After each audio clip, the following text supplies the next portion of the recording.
Hey guys, it's Bonnie. I wanted to come back and do like another, not a Halloween video as such, but more of like a special effects makeup kind of video. Obviously today, as I'm recording this, it's the 2nd of November, so we're out of Halloween season, which I'm really upset about. I'm sure a lot of you makeup enthusiasts can understand. But today I wanted to do something that could be used for any kind of special effects makeup, any kind of stage makeup, and it doesn't just have to be Halloween to dress up. So today we're going to learn how to make bruises and make kind of like really realistic bruises. If there's anyone who works in maybe like props and movie theatre and stage makeup, then you might enjoy this video. I'm sorry if the camera moves around.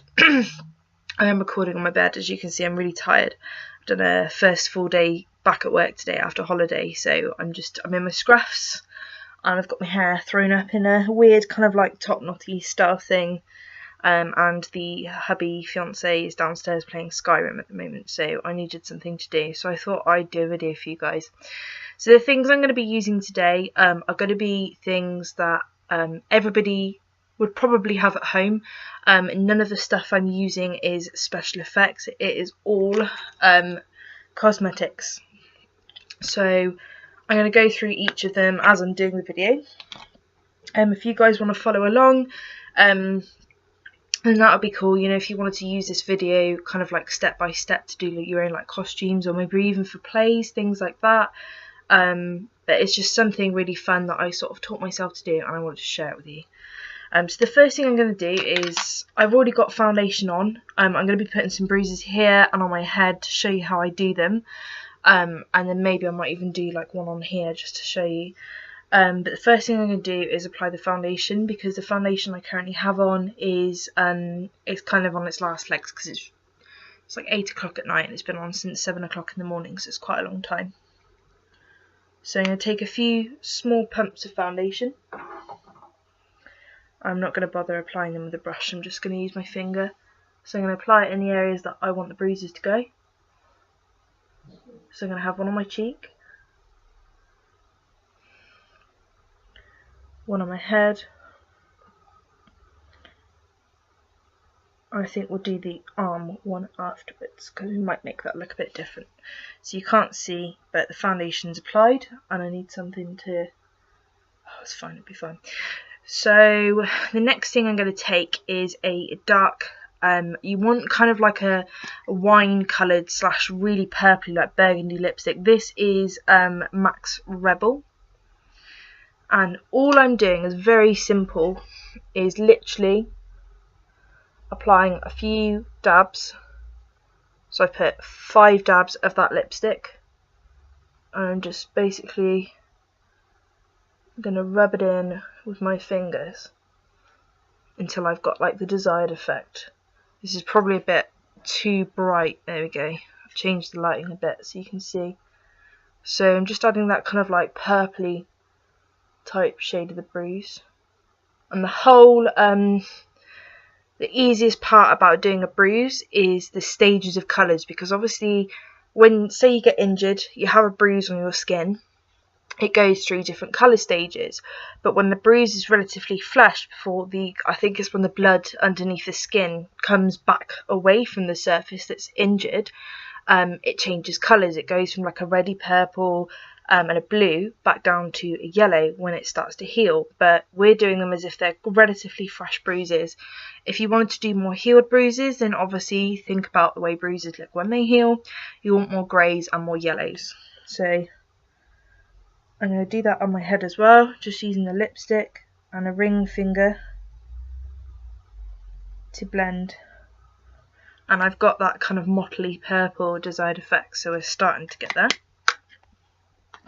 Very simple. The next thing I'm going to do is take a grey shadow, which is from just this little cheapy palette I've got, and this kind of dark, almost black shadow. So I'm going to start with the darker, and I'm just going to use a stippling brush to apply it. I'm not taking all of like the marks out, I'm actually quite liking the mottled stippled effect. But obviously if you've got any marks here that are too distinct, you may want to just remove them with your fingertip, which is what I'm doing. And just keep going until you've got like the desired effect. You can go really over the top with it to make it look really wounded, but I'm just sort of building up my colour. You don't want it too perfect as well, so just blend with your fingers away like that. I'm going to go in with a lighter grey, and then I'm going to add some of that lighter grey as well. And you can make these look really convincing, probably to the point if you wanted to prank someone you could quite easily do that. Next I'm taking a blue shadow because a lot of bruises have like blue tones as well as the purple, and the shadow I'm using is Blue Candy, which is by MAC Cosmetics. It's quite a poppy bright blue. It's more of a turquoise, it's in the turquoise. I'm going quite sparingly with this because I don't want to go too over the top. It's just adding that initial background colour and then mixing it in and almost around the bruise that I've just put. And again, stippling or blending, however you want it to look. Again, this is all down to preference and how you want it to come out. So just applied a little bit of the blue and we're starting to look a bit more real. And then the final step is a little bit of red, and I'm actually using a red lip crayon as opposed to a lipstick because I want it to be more subtle. I don't really want really dark red in there, and I'm just almost twisting the pencil and applying that like that. And it's made almost, it's taken away some of the shadow and left some of the colour behind, which is a really nice effect. And that is literally it, guys. That's how to bruise yourselves up. I'm going to post some pictures as well, and possibly some pictures on my Instagram, because I appreciate my camera / laptop that I'm using at the moment isn't a great quality, and neither is my lighting either, so you really can't see. But yeah, that is how I did it. I did this look for my Halloween makeup this year. I was a stitched doll, which was inspired by Jordan Hans, and this is what I added to it. I went for the kind of like stitched. I didn't do a voodoo doll. I kind of took the stitching idea that she did, you know, down the middle of the face and the heart.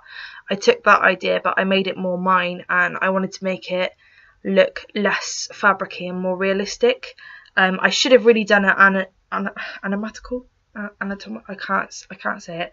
I should have done a realistic heart, but I quite liked the cutesy little heart that she did, so I kept that idea. But that is literally it, guys. That's, yeah, very quick, very easy video, just to show you can also do these on other areas of the body as well. I do a quick one on my arm in the hope that you might be able to see it better. And I didn't use any FX or special effects makeup for this. You can get colour wheels, like bruise colour wheels from Ben Nye and Mayron do one as well. But if you just want a very quick and cheap way to do this, it's quite achievable, then you can use just drugstore makeup from like Boots, Superdrug, or any drugstores if you're in the US. Just any shadows and colours from Target. They're all quite easy colours as well. There's nothing really fancy in this. You could use any brand makeup to do this. So you can really see that on my arm there, or as opposed to my face, it looks a bit pale. And there's no kind of like precision to this. It's a bruise at the end of the day. They all look different.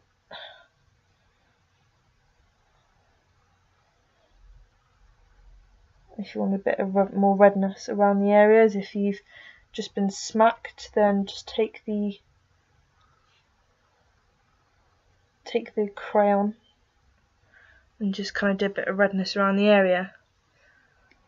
But that is literally it. That is how you create bruises at home using normal makeup. So that's it, guys. If you quite like these short little videos, I can do more of them for you. I could perhaps maybe do some how to do cuts and things. For that, I'm not going to lie, I would probably need to use things like scar wax and stuff like that. But if you guys would like to see videos quite easy, like, you know, 10-minute tutorials like this one has been, then please comment down below. I'll also do a post on my Instagram. But thank you very, very much for watching, and I hope you've